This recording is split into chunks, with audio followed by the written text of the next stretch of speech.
Hey, welcome back. Happy Monday. My name is Jason Statz. You're listening to a show about running accounting firms. This is a cold open. Today we're talking workflow, a little bit of AI sorcery as always, and we are going to punch ourselves right in the feels. A couple listener questions. It's going to be an action-packed one. Let's do it. Jason Daly.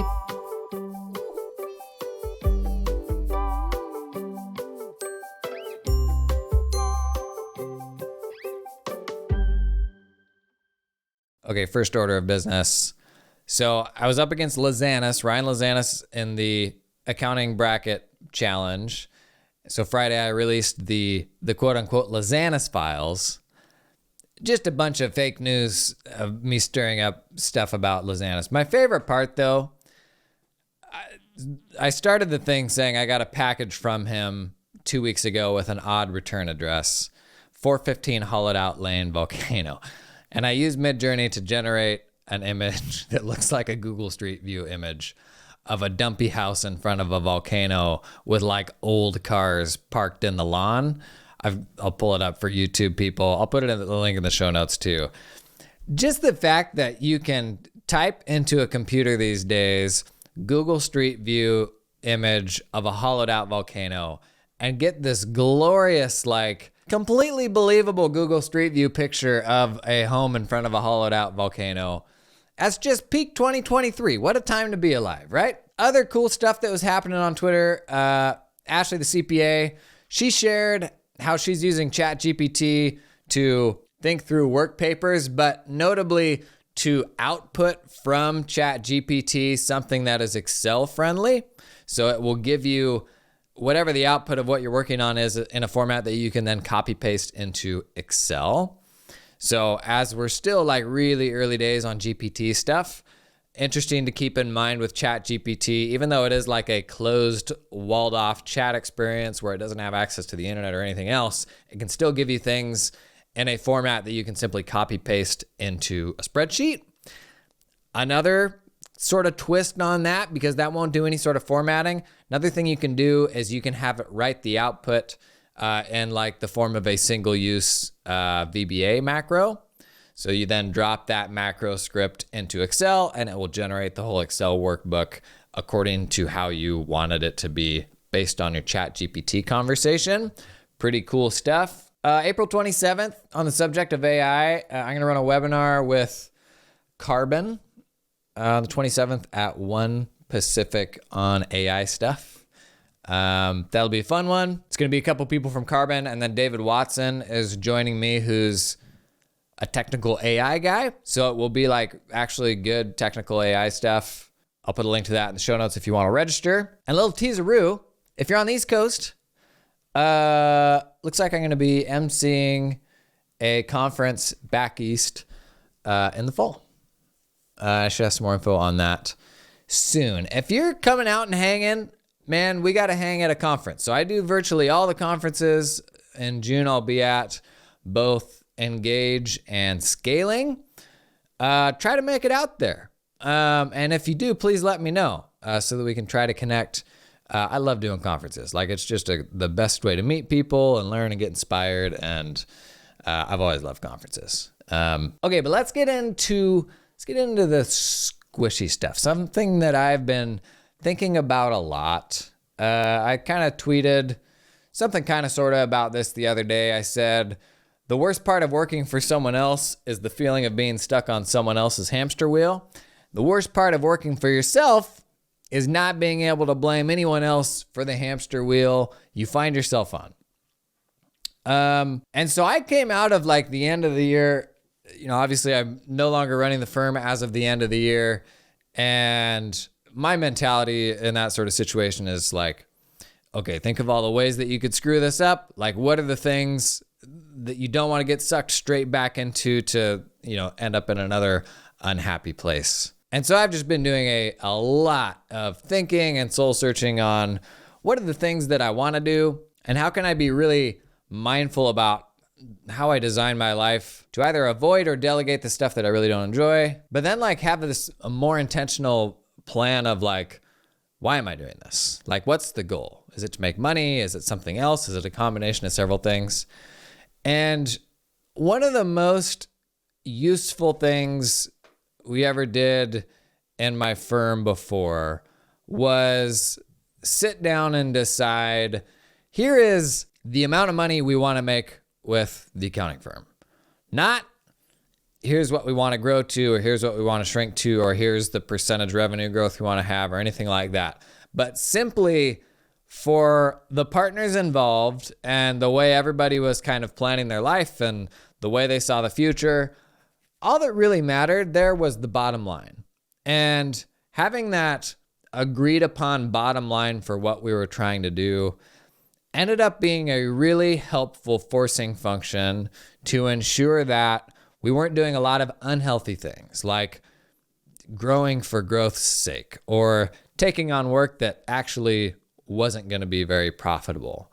And having that sort of framework helped us to be more mindful of the fact that, we raised prices in a really extreme way because we were kind of pulling the firm out of where it was at with its past ownership. And as we were going through that, you inevitably have like this big mixed family of staff that were hired by different people and clients that were brought in from different people. And they all come in with different expectations.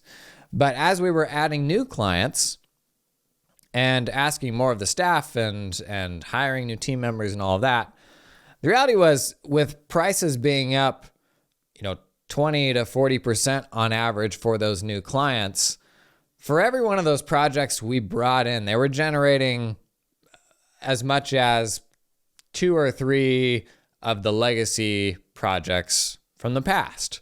So we were trading much, much less profitable work that we could never realistically increase to where we wanted our new rates to be for this new work at much better rates. And I always talk about kind of the arithmetic misnomer, the whole double your prices and go home by noon thing actually isn't accurate, because increasing your price goes straight to the bottom line.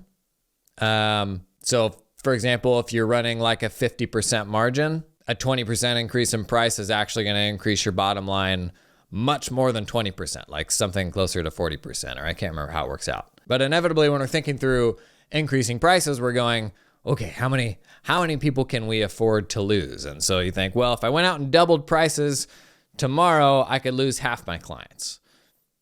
And if that's actually not the case. You could actually afford to lose closer to 2/3 of your clients, depending on what your profit margin is, when you increase prices that much, because that price increase goes straight to the bottom line. But I digress. So we set that profit goal, and anytime we brought in a really profitable client, it kind of gave us permission to cut a couple of those lower profit projects while still maintaining the same bottom line within the firm and like a half or a third as much of the work. And I think unless you have a plan for what enough looks like, or what exactly it is you're trying to do, then you are perpetually pulled in this direction of growth and greater ambition and constantly doing all of these new things that doesn't always necessarily take you in a place that you want to go. And I think the way that most people that start their own firms experience this is they start that side hustle and they're just going to be tickled to be able to replace the money they made at their last job. And on day one, that's the goal. I just need to pay the bills the same way I was able to pay the bills before. But oftentimes, really quick, a few years down the road, you find yourself making 3 or 4 times the amount of money that you were making before, and you're totally burnt out. And you're now thinking, can I really do this like for the rest of my working career? And usually at that point, it's not feeling good. That's usually a no. But most of us never at any point like stop to consider what's enough. You just kind of keep turning up for work every day and things just sort of happen, rather than like being intentional about what the design of that firm is and what type of work you want to bring in and how much work you want to bring in. Obviously, the idea of pulling in higher paying clients and dumping 2 projects for every one you pick up, that's great. But ultimately, what's the goal? Like, is there a bottom line you want to get to, like absent a very practical goal like that, that's not the top line, but the bottom line, I think you end up just doing things for the sake of doing them. Growth for the sake of growth, hiring for the sake of hiring. Outwardly, it looks impressive. I've talked about how oftentimes you do all that stuff to prove a point to somebody that ultimately doesn't care. And when that day comes and you do prove that point, it's like, what's on the other side of that? And who are all the people that you disappointed along the way trying to prove that point? I think people consistently, when they go out on their own, would be blown away at how much money they're able to make doing their own thing and how quickly it all happens. And in those first few years, it just blows your mind how much you're able to increase your prices and how much people are willing to pay, and how somehow every time you raise your prices, fewer people get mad about it than you expect, and you find yourself in this place that you could not have even comprehended 24 months earlier. But you keep going. Like, you just keep going because that's just what you do. And for most of us, there's never a point where you stop and you say, I'm going to build the best lifestyle I can around X. Because it hurts to close the door on X plus one. Like, the notion of putting a cap on what you can do, like, it's a really hard thing to do, right? But I would argue for most people these days, what you're doing today doesn't feel sustainable. Especially in the early days, you're just hustling to make it happen, which is great. You're building something from scratch, but you're doing whatever it takes to make that business a success. You're not thinking about, how do I turn this into something that I can do for the next 10 years, for the next 20 years? So for me, the only solution I know to that is to just make the decision of what's enough. At what point do I need to be content? Because it's a lot easier for you to say, I'm going to be content at that number now, than for you to get there and say, okay, I'm going to stop. It's really hard for us to stop. It's so painful for us to go backwards, right? Like, that's terrifying. You go out and you make 4x what you made in your job before you went out on your own, but then you go backwards 10%, and it's like, what is this life? How am I ever going to get by? So in my firm running journey, the most enjoyable time I ever had was when we had an idea of what that collective firm profit needed to be, and we just found a better way to get to the bottom line. There was a stage there where I worked my butt off growing in this, really cool, impressive and exciting way, but it wasn't fun at all. And we had to hire so fast. We weren't making the right hires. That was the least fun time in my firm running journey. And honestly, the last couple of years were spent reducing. So reducing the number of projects that we were running, maintaining largely the same profitability, largely the same top line, maybe a little less top line. But what I was getting to do was work with the clients that I enjoyed the most, work with the clients that most valued what we did, and this is probably the biggest thing for me, work with the staff who I most enjoyed. Slowing things down and reeling some stuff back in and not needing so much of a team that you're cobbling together on the fly. The result was we had still the core of the team that we really enjoyed working with. You had a bunch of people that respected each other, that were kind of the highest performers of all the folks that we had pulled in through this whole journey. And the result was really fun. And that didn't happen until we stopped and didn't even necessarily shrink. But by the standard of what we had been doing, it felt like we were standing on the brakes, when in reality, we had just defined a more meaningful metric of what we were trying to do. And then the game, instead of the game being growth, which in accounting is honestly really easy right now. It's not hard to go out and dazzle people and close deals and all of that. Instead, the game that we found ourselves playing was, what's the most efficient and most enjoyable way to get to X? And sometimes that's doing fewer projects. Sometimes that's being really excited about a new thing and getting to take on a few of those projects in lieu of some other stuff, because some other stuff's got to go to make room for it. Those were my most enjoyable firm running years, when I felt like I had figured that out. And that's a really hard human thing to do, to like, what is your cap as a person, like the idea of just picking a number and saying, nope, this is as far as I'm ever going to go. But I don't know that there's like happiness on the other side of that, like just growth for growth's sake. At least for most people, I don't know that without those boundaries, it's really going to be a fun ride. For me, coming into the new year, I'm just like spinning my head on like, okay, what are all the ways I can screw this up? Obviously, I get a whole bunch of time back, no longer running the firm, something I thought about for years, and we finally get there. And my personality is just like, okay, how am I going to screw this up? And so for me, coming into this year, it's a question of, what do I need to make? What's the most enjoyable way to get there? But also, I'm coming into this year with like some anti-goals.